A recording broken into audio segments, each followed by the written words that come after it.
बिराद खुसि आङो गोबाव सम जाबायमोन बिराद दुखुआव दंमोन जोङो न'खराव बिनि थाखाय माबायदि मोनो जेलाव थानाया पार्ट अफ मुभमेन्ट गावबा गावनि गेजेराव जोङो फिसा फिसौ खोथाखौ लानानै जों पलिटिक्स गेलेनाङा जोंनि केसाथ' पलिटिकेल केस जों माबा मोनसे क्राइम मावदोंबाबो बे पलिटिकेल क्राइम बर'नि राजखान्थि आफादफोरा जुदि पलिटिकेलि मोजां प्रेसार होयोबा गासिबो गबोगोन आरो बेखौ बयबो प्रेसार होनांगौ पलिटिकेल हान्जाया बिराद खुसि आङो गोबाव सम जाबायमोन बिराद दुखुआव दंमोन जोङो न'खराव बिनि थाखाय दा जोङो मोखाङाव लोगो मोनबाय बेनि थाखाय आङो हाजासे हामबायनो आरो इसोरखौबो आङो हामबायनो इसोरा जेन बे बिजामादैखौ मोजाङैनो दैदेननानै लाबोफिनबाय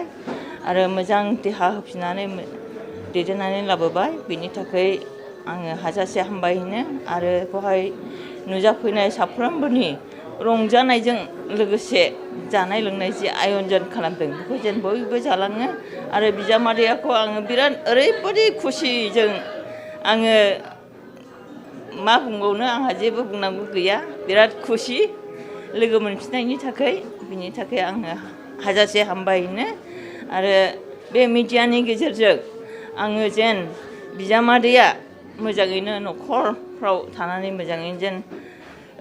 न'खरखौ खुंलाङो बिसि फिसाजों मोजाङै संसार जालांनो हायो आरो समाजनिबो मोजाङै जेन मावलांफिननो हायो बिनि थाखाय आङो बिजामादैनि जानानै मिडियानि जानानै आङो हाजासे हामबाय होनो आरो माबायदि मोनो जेलाव थानाया पार्ट अफ मुभमेन्ट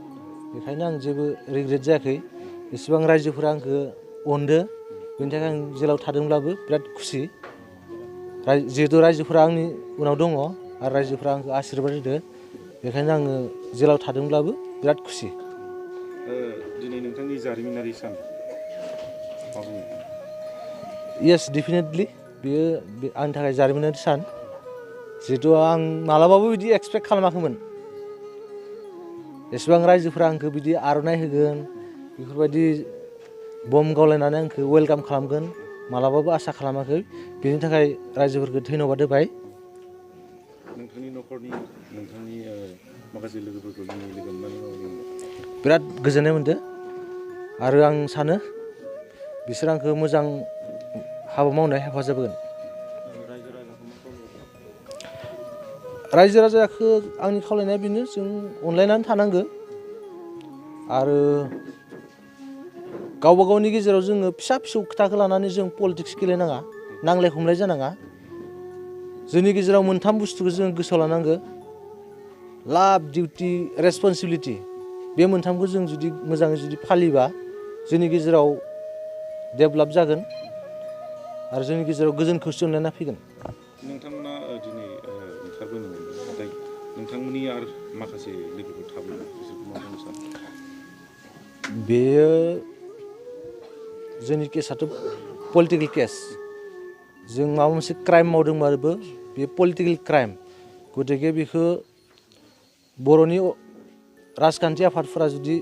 पलिटिकेलि मोजां प्रेसार होयोबा गासिबो गबोगोन आरो बेखौ बयबो प्रेसार होनांगौ पलिटिकेल हान्जाया जोंजों दिनै साब्रै उदां जादो साबा बेल मोन्दोंमोन सासे राजु सरकार होननाय बिथाङा माने जामिनदारनि एसे प्रब्लेमनि थाखाय गबोनो हायाखै रायजो राजाफ्रा दिनै सोंबाय थादों गोबां दाबो दंबावो जेलाव माब्ला उदां जागोन बिसेसके डिआर नाब्ला बिथाङा बेखौ दा जों आंबो एक्जेक्टलि बुंनो हाया आंबो आंनि बेल जानायखौनो सारप्राइज जादों दा गतिके बियो टटेलि गभार्नमेन्टनि आखायाव दङ गभार्नमेन्टआ माला हगारो बिनि सायावनो जागोन नंगौ दिनै जाय बिथाङा 2011 सनाव बिथाङा जेल जादोंमोन जेल जानानै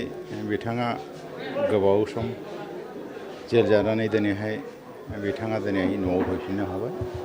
बेनिखायनो दिनै बेक्तिगत हिसाबै जोंबो दिनै आफादनि हिसाबै रंजानाय मोनदों आरो बेजों लोगोसे दिनै रायजो राजाफ्रा गोबाङै बेनि फैफिननो हानायखौ लानानैहाय दिनै बयबो रायजो राजाफ्रा बरायदों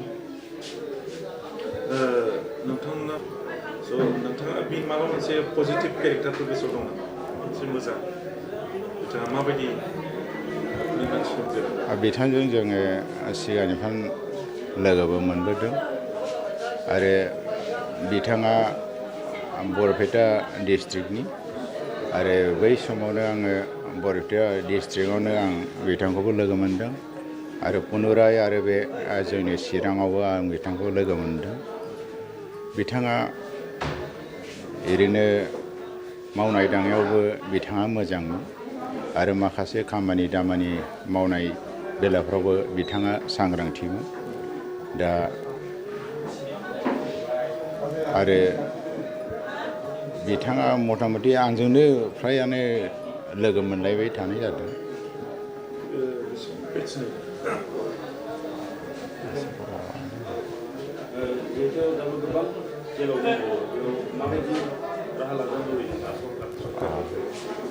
नंगौ दाबो गोबाङैनो जेलाव दंबावो जोङो बेखौ जों बुंनो हायो जोङो थांनाय जिखिनाखि सरकारजों एग्रिमेन्ट जानाय बेहानो माखासे सुक्ति दंखायो बिसोर आयेननि खोन्था बे आयेननि गेजेरजों बिथांमोना लासै लासैनो गबोगोन बेखौ जोङो जेब्लायबो हास्थायो